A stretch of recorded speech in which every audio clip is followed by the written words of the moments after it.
Toksik bir ilişkiden sonra normale dönmek öyle sanıldığı kadar basit bir "aman canım geçmiş geçmişte kaldı" hikayesi değildir. Bu kimliğinizi yeniden keşfetme, sinir sisteminizi yeniden düzenleme ve gerçekliğe tekrar güvenme sürecidir. Doktor Bessel van der Kolk'un da dediği gibi travma olan şeyle ilgili değildir. Travma onun sizde bıraktığı izle ilgilidir. Ve toksik ilişkiler ruhumuzun ayarlarını bozar. Artık neyin normal, neyin anormal olduğunu ayırt edemez hale geliriz. Toksik bir ilişkiden sonra normale dönerken karşılaştığımız en büyük engellerden biri aralıklı pekiştirme etkisidir. Kumar bağımlıları neden slot makinelerinden vazgeçmez? Çünkü makine her zaman kazandırmaz. Bazen kazandırır ama çoğu zaman da kaybettirir. İşte o bazen kısmı insan beynini esir alır. Sinir sistemini sürekli olarak ödülle besler. Çünkü belki bu sefer farklı olacak diye umut ederiz. Toksik ilişkilerde de durum böyledir. Eğer karşınızdaki kişi her zaman kötü olsaydı çoktan ayrılmış olurdunuz. Ama o bazen size durup dururken romantik bir mesaj atar. Bazen sizi göklere çıkarır ve gerçekten de anlıyor gibi yapar. İşte bu bazenler sizi o ilişkiye zincirler. Beyniniz o güzel anları tekrar yaşamak için her türlü kötü davranışa katlanmayı öğrenir. Buna travma bağı diyoruz. Birisi size hem acı hem mutluluk verdiğinde beyniniz o kişiyi hayatta kalmak için gerekli olarak kodlar. Bu yüzden ayrıldıktan sonra bile o kişiyi özler, geri dönmeyi düşünürsünüz. Bu sizin zayıflığınız değil, beyninizin temel bir hayatta kalma mekanizmasıdır. Normale dönmek için öncelikle şunu kabul etmeniz gerekiyor. O iyi anlar bir hediye değildi. Yalnızca bir tutkaldı. Sizi orada tutmak için stratejik olarak serpiştirilen tatlı zehirlerdi. Gaslighting, psikolojik manipülasyonun en sinsi biçimidir. Bir insan size defalarca öyle bir şey olmadı, sen yanlış hatırlıyorsun gibi şeyler söylediğinde sonunda kendi hafızanıza, sezgilerinize, hatta realiteye olan güveninizi kaybedersiniz. Toksik ilişki bittikten sonra bile o iç sesler konuşmaya devam eder. Bir arkadaşınız bu iş tam sana göre dese bile içinizden bir ses ama ben yeterince iyi değilim ki diye buna itiraz eder. Bu gaslighting'in bıraktığı hayalet ayak izleridir. Artık o kişi yanınızda değildir ama sesi hala kafanızın içindedir. Gerçeklik algınızı geri kazanmak küçük adımlarla başlar. Bir konuda karar verin ve sonra da o karara tek başınıza sahip çıkın. Kimsenin onayını beklemeden yapın bunu. Duygularınızı doğrulayın, anlayın. Bugün kendimi biraz üzgün hissediyorum. Buna benzer şeyler söylediğinizde kendinize "ama neden?" diye sormayın. Sadece hissedin ve bir günlük tutun. Olayları yazın ve bir süre sonra yazdıklarınızı tekrar okuyun. Bu hafızanıza yeniden güvenmenizi sağlar. Gerçeklik bir yabancı gibi görünebilir ilk başta ama kendinize izin verdikçe o yabancı yavaş yavaş eski bir dost haline gelir. Polivagal teoriye göre sinir sistemimiz sürekli çevremizi tarar. Burada güvende miyim diye sorar. Sağlıklı bir ortamda vücudunuz rahatlar, nefes alır, sosyalleşirsiniz ama toksik bir ilişkide sinir sisteminiz kronik bir alarm moduna girer. Her an bir patlamaya, bir eleştiriye, bir soğuk muameleye hazırsınızdır. Vücudunuz sürekli bir kaplanın saldırısına hazırlanan bir ceylan gibi yaşar. İlişki bittikten sonra bile sinir sisteminiz hala o alarm modundadır. Birisi kapıyı sertçe kapatırsa irkilirsiniz. Biri size sıradan bir soru sorarsa, şimdi kesin beni eleştirecek diye beklersiniz. Ses tonları, yüz ifadeleri, hatta sessizlik bile bir tetikleyici olabilir. Çünkü beyniniz tehlikeyi görmeden önce hissetmeyi öğrenmiştir. Normale dönmek, sinir sisteminize artık tehlike geçti demeyi öğretmektir. Peki bunu nasıl yapacağız? En basit ve etkili yöntem nefes çalışmalarıdır. 4 saniye boyunca nefes alın. 7 saniye boyunca nefesinizi tutun ve 8 saniyede nefesinizi boşaltın. Bu bedeninize şu an güvendesin sinyalini gönderir. Hareket, yürüyüş, dans, yoga, travma vücutta yaşar ve konuşarak değil, hareket ederek çözülür. Travma dondurulmuş enerjidir ve çözülmesi için de serbest bırakılması gerekir. Yumuşak bir battaniye, sıcak bir çay, sevdiğiniz bir müzik, bunlar sinir sisteminizi yatıştırır. Sistemi yeniden eğitmek biraz zaman alır. Bir kaplan gördüğünüzde koşmanız normaldir ama her kedi gördüğünüzde koşmayı bıraktığınız zaman işte asıl o zaman gerçekten iyileşme başlar. Toksik bir ilişkinin en büyük yalanlarından biri şudur: beni sevmek zordur ama o bana katlanıyor. Demek ki beni gerçekten seviyor. Bu yalan o kadar derinlere işler ki bir ilişki bittikten sonra bile kendinizi sevilmeye layık olmayan biri olarak görürsünüz. Ve işte burada başlar en derin yalnızlık. İnsanlarla birlikte olduğunuzda bile kendinizi görünmez hissedersiniz. Bir yemek masasında 30 kişi var. Herkes gülüyor, sohbet ediyor ama siz orada değilsiniz. Fiziksel olarak oradasınız ama ruhunuz başka bir yerde. O eski ilişkinin enkazında kaybolmuş ve gitmiş. Kimse beni anlamıyor, kimse beni görmüyor. Ama asıl mesele şu: siz kendinizi görmüyorsunuz. Sosyal bağlantı iyileşmenin omurgasıdır. Fakat bu bağlantı kurulmadan önce kendinizle olan bağlantınızı yeniden kurmalısınız. Bir bitkinin kökleri çürümüşse ne kadar su verirseniz verin büyüyemez. Toksik ilişkilerin daha en başında genellikle bir love bombing dediğimiz bir evre yaşanır.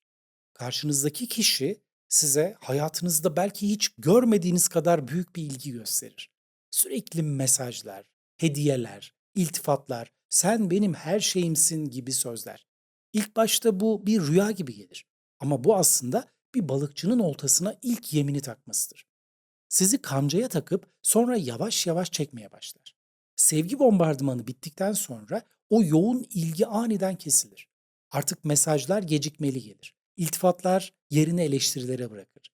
Sen benim her şeyimsin sözleri, sen zaten hep bunu yapıyorsun gibi eleştirilere dönüşür. Bu ani değişim sizi şoka uğratır.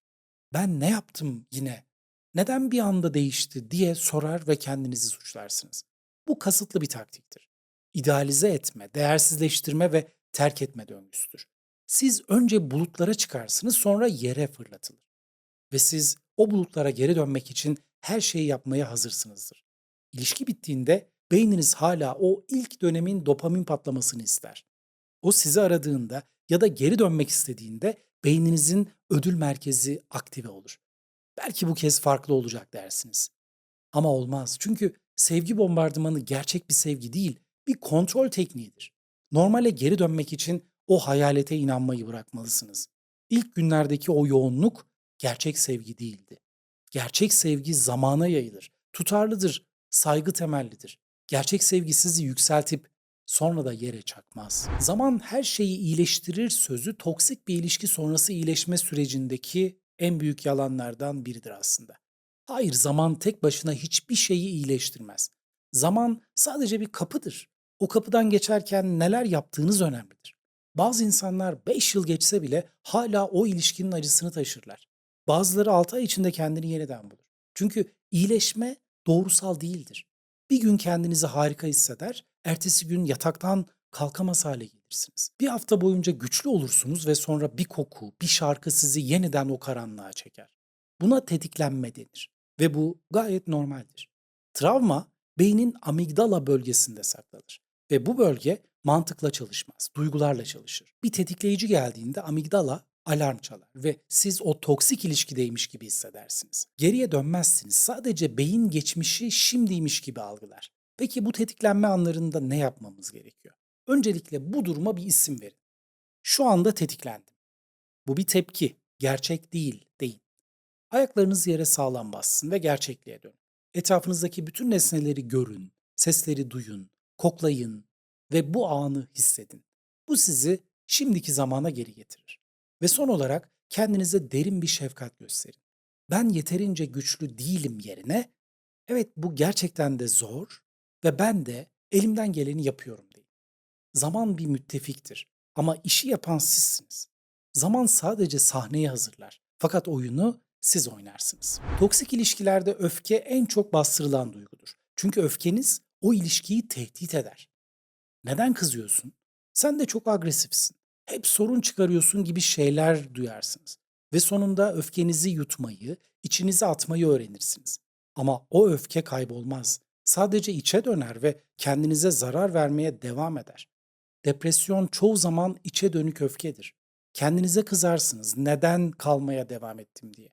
Neden ona izin verdim diye sorgularsınız. Ama asıl öfkeyi hak eden, size zarar veren kişidir. Siz değilsiniz.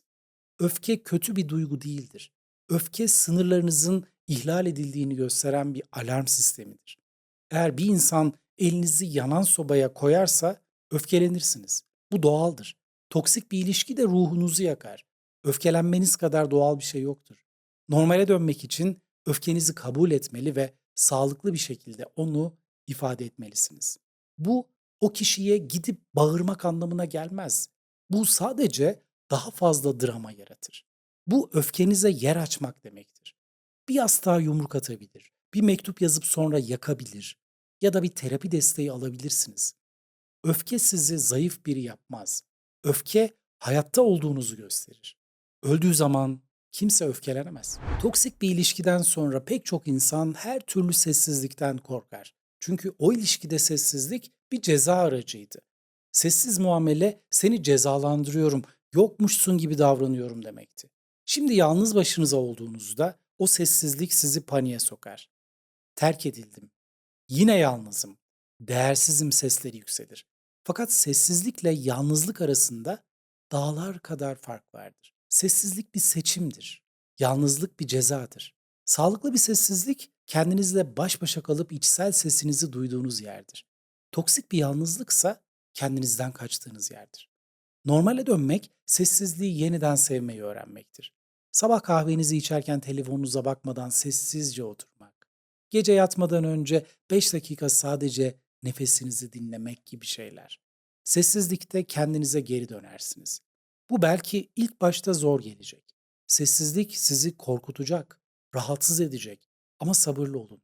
Çünkü o sessizlikte gerçek sesiniz yavaş yavaş duyulmaya başlayacak. Toksik bir ilişki sonrası normale dönmek bir gecelik bir mucize değildir. Bu günlük küçük cesaret eylemleriyle olur ancak. Bugün duygularınıza izin vermek, yarın bir sınır koymak, öbür gün bir arkadaşınızla gerçek bir konuşma yapmak. Bu küçük adımlar toprak altında yavaşça büyüyen bir tohum gibidir. Bir süre hiçbir şey göremezsiniz ama sabır ve özveriyle bir gün o toprağın yüzeyinde yeşil bir filiz çıkar. Ve işte o an en unutulmaz andır. Çünkü o filiz sizin yeniden doğuşunuzdur. Bu yüzden lütfen kendinize karşı merhametli olun. Geçmişi değiştiremezsiniz ama bugünü yeniden yazabilirsiniz. Duygularınızı hiçbir koşulda susturmayın. Onları dinleyin. Sosyal bağlarınıza tutunun. Kendinizle bağınızı güçlendirin. Ve en önemlisi ayakta kaldığınız için kendinize teşekkür edin. Çünkü toksik bir ilişkiden çıkmak sadece bir ayrılık değildir. Bu kendinize geri dönüş yolculuğudur. Ve bu yolculuk en cesur maceradır. Toksik bir ilişkiden sonra normale dönmek bir orman yangınından sonra yeniden yeşeren ormanlar gibidir. Ateş her şeyi yakmış gibi görünür. Ağaçlar kül olmuş, toprak siyahlaşmış, hayat bitmiş gibidir. Ama doğa bilir ki yangın aslında yeni yaşamın da habercisidir. Toprak altındaki tohumlar ateşin ısısıyla uyanır. Küller toprağa besin verir ve bir süre sonra o kara topraktan ilk yeşil filizler çıkmaya başlar. Emin olun bizler için de aynı şey geçerli. Yanmış olabilirsiniz ama yok olmadınız. Şimdi toprağa gömülü tohumlarınız uyanıyor ve sabırlı olun. Çünkü bahar geliyor.